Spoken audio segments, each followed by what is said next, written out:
why I'm spinning around in the chair like this. What in the world is going on, people of YouTube? I'm Steven with Purpose Lens Photo and Media, and today I'm going to give you 5 reasons why you should buy the Sigma 16mm 1.4. And before you ask, the camera that I'm shooting on is the A6400. No, I'm not shooting with any picture profile, but here are my settings. I'm shooting at 24 frames per second. 1/50 is my shutter speed, and the ISO is 100.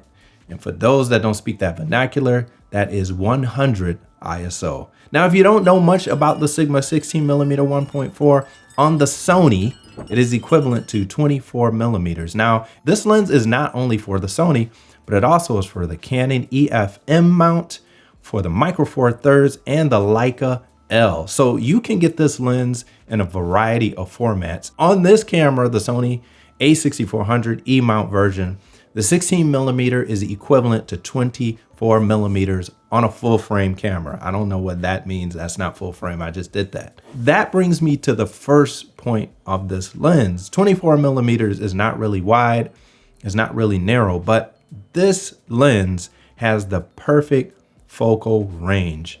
It's not too wide and it's not too narrow, but for some reason, it just seems perfect.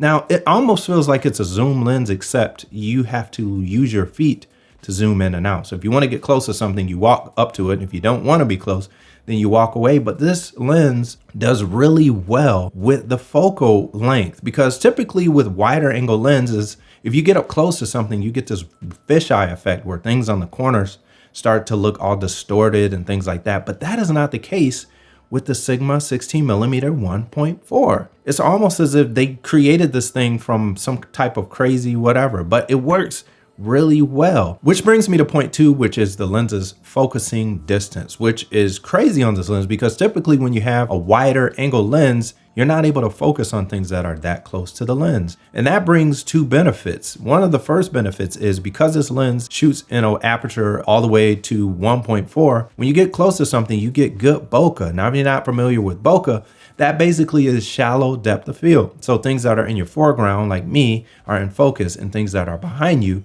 are out of focus. That blurriness behind you is bokeh. And this lens is really good at that because you can get really close to something. Plus you have that wide aperture. And the second part of the focusing thing is this lens is really, really good at autofocusing. It's almost so good, in fact, that it feels like Sony made this lens, which is crazy because I know they didn't, or maybe they did. I don't know, but it focuses very, very well, especially in low light, which brings me to point number 3. I almost did 2, but I went to 3, which is its low light capabilities. Now, since this lens goes all the way to 1.4 aperture, this means that it has a larger aperture, wider opening, and it can let in more light. So that means you can use this lens in a dark situation. If you look at this footage here, this is from my video I did on the low light performance on the ZV-E10, and this was using the Sigma 16mm 1.4. So as you can see, you can still get really crisp, sharp images even in low light. Now, that is what sets this lens apart from like your kit lenses and things like that. Not that kit lenses are bad.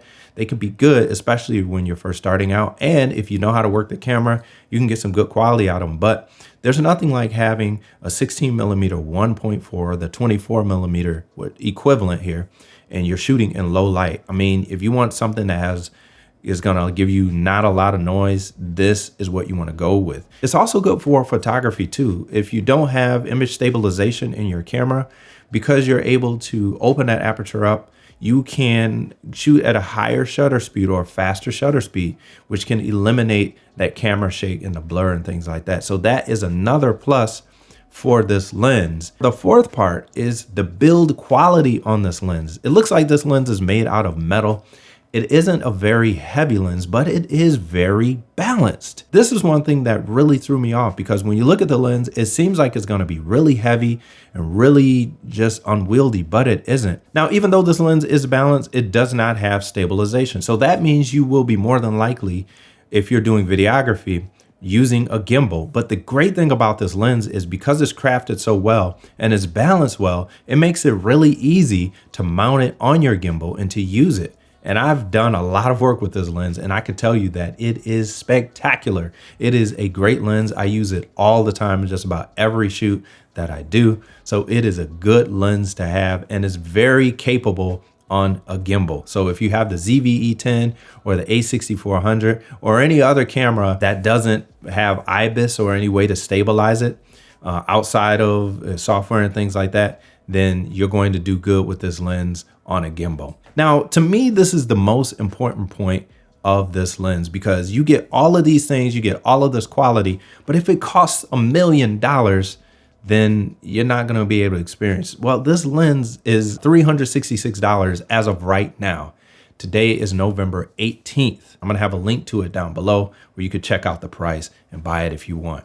But that is a great price for everything that you're getting. This lens right here rivals some $3,000-$4,000 lenses easy without pixel peeping and things like that. If you're not sure what pixel peeping is, that is just looking really close at the screen and really dissecting things to see the difference. But this is going to be one of those lenses to where most of the time you're not going to be able to tell that there's a difference at all in quality, because it is so good. So at this price point right here, there's really no reason that you shouldn't have this lens. So why should you buy this lens? Who is this lens for?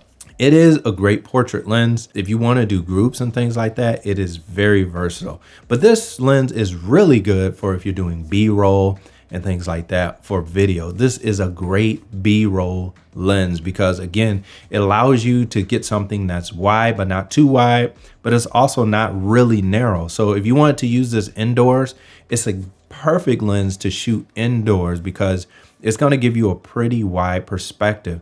Now, you may be saying, okay, well, this lens, you haven't talked about anything that's bad about it. I only have one thing that this lens suffers from, and I don't even know if it really suffers from, but I guess if I had to say something, it would be its lack of stabilization. If this lens had stabilization, it would be the craziest lens, one of the craziest lenses ever created. But because it doesn't have stabilization, you will more than likely, if you're going to be doing video, you're not on a tripod, you're going to need some form of stabilization. So if you have the ZV-E10, you can use Catalyst Browse. If you have the A6400, I recommend getting a tripod, a monopod, or a gimbal if you're going to be doing video work. But other than that, I would say this lens really doesn't have any shortcomings and things like that. Now, accessories. So one of the things you're going to want to get with this lens is definitely an ND filter. And that is because this lens has a wide aperture. And anytime you have a wide aperture and you're doing video and you want to maintain your certain shutter speeds and things like that, you're going to need to cut down on the light. So I would definitely highly recommend an ND filter. And just in case you don't know, the millimeter thread size is going to be 67 with this lens. So when you're searching for an ND filter, you can buy a 67 millimeter thread ND filter, or you can get one bigger and get step up rings. It's all in how you want to do it. That's going to be down below as well. Now, if you want to see this lens's big brother, or little brother, I guess you could call him, the 56mm 1.4, check out this video here. But until next time, I'll holla at y'all later. I'm out. Peace.